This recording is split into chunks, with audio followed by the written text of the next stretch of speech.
I'm Clyde Lewis, and welcome to Ground Zero Behind the Scenes. Today we're busily preparing for another show yet again on the Baltic Sea anomaly. Now, I found out from a radio interview just yesterday, Peter Lindbergh had said that they were going to spend at least, they were going to take some time out, and then in another 2 weeks they were going to give us some more information. But there has been a lot of new footage being released, also some new pictures being released that once again make me think that something down there is like a test craft, or at least a German saucer craft. Now, we were talking with several people, Henry Stevens, Maximilien de Lafayette, all these people talking, and they're saying, yes, you know, this is something that we think may be going on. And of course, the sea team has ruled out the possibility of some sort of a German craft. However, they're not ruling out the possibility of Russian or German refuse from wartime.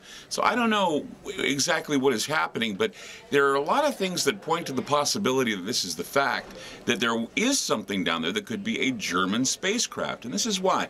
Peenemünde, for example, they tested a lot of spacecraft, according to Bill Burns, the new super weapons, the German super weapons. They tested those at Peenemünde, which was on the Baltic coast. But another thing that I've been looking into is something called Operation Mainbrace, which was a NATO maneuver that happened back in 1952.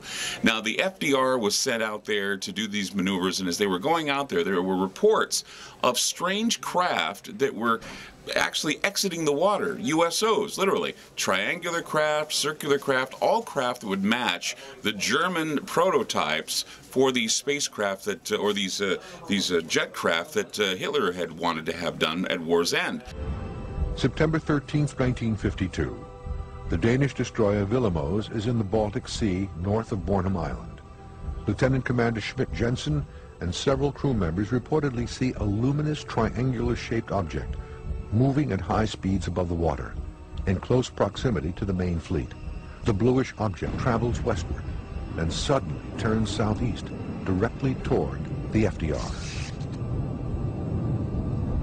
Over the next week, there are several more sightings, stretching from Denmark back to the Air Operations Command bases in Scotland. And there's now revelations that something is out there near where this so-called circular object has been found, and they're saying it may be something that is a rectangular platform with arches, which would make me wonder if maybe there was an underwater base there that was releasing all kinds of USOs or UFOs. Who knows? But see, it's still a mystery, and it gets weirder by the minute, and we don't have anything definite. All we have are a number of people who are giving us their speculations. Henry Stevens, we had Max de Lafayette, and then we're going to be talking with a group out of the Netherlands now. Jean-Paul is going to be on with us talking about what they've been looking into, and I think they're going to point us in the direction of Operation Mainbrace, because it seems to me that in 1952 these sightings were all over the news. They were investigating what may be out there, and we're looking at possibilities of maybe German activity were going well after the war. Who knows?